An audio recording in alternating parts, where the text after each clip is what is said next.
On the beaches of Obio, a remote coastal town in Somalia, a group of pirates is about to leave for a cruise that they hope will bring them hefty ransoms. You don't really need much to become a pirate here. A couple of AK-47s, a narrow 18-foot fiber boat normally used for coastal fishing called a skiff, a small outboard engine, and a ragtag mothership carrying hundreds of liters of gasoline, a floating bomb which will tow the skiffs into the open sea to their huge prey. But danger is not an issue.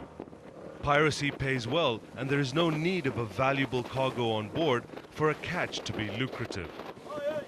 Provided a crew can be held hostage, most of the time on their own ship, there are good chances that big money will flow, even for the release of a fishing vessel like this Thai-flagged trawler. Given the means deployed to fight it, piracy is also an expensive matter. A recent study shows that a total of $10 billion has been incurred by the global community due to piracy. And despite that, 49 ships were hijacked in the Indian Ocean in 2010. In the beginning it was very, let's say, concentrated along the coast near the north and the eastern coast, some cities in Somalia. But since 2 years, pirates have been much more capable of conducting attacks at very large distances from their own base. To try to curb the trend, national navies from more than 20 countries have deployed warships in the Indian Ocean.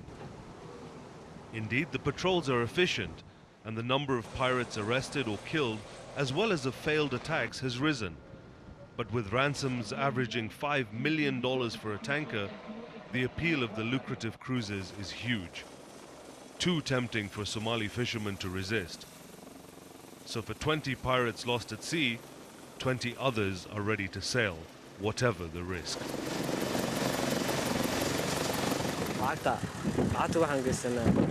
We use part of the ransoms to buy equipment and new weapons.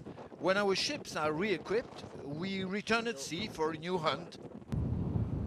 One of the most worrying facts is that the plague is gradually spreading to West African waters. Nigeria was already well known for its unsafe harbors, but what is new here is that pirates have started attacking ships in Benin, Cameroon, and Ghana.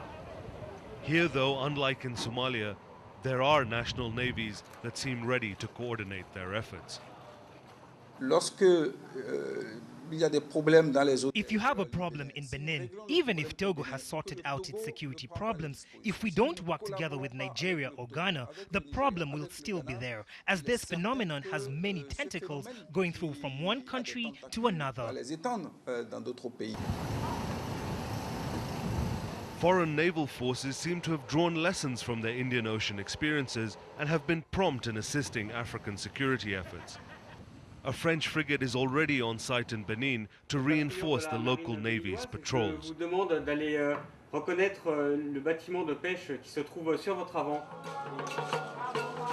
For the last year, the US Navy has been paying regular visits to the Gulf of Guinea. The main point here is that the region as a whole endorses a political will to prevent piracy from going out of control. The navies of all our littoral countries are coming on board. They are going to do joint operations, not only for this particular event, but for life generally, because the pirates do not come only when you have trade fairs. They come at any time because they want to rob, and we are going to take a firm stand against them. It's a war that we must win. To help police regional waters, the French and US naval forces are training their West African counterparts. So far, national navies in the Gulf of Guinea have never had to face piracy to such an extent. More than 20 attacks have been registered off Benin alone this year. And many more likely went unreported to avoid insurance premium increases. Obviously, there is an urgent need for counter-piracy skills.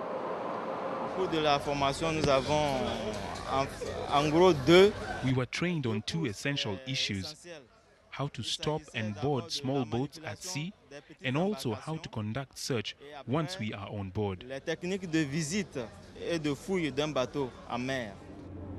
Last year, the US Navy sent their ultimate patrol ship to Togo, the high-speed Vessel 2, an impressive catamaran able to reach some 70 kilometers an hour at sea. But even such a massive dissuasion tool might not be enough. In Benin, the government is considering calling the UN for naval assistance.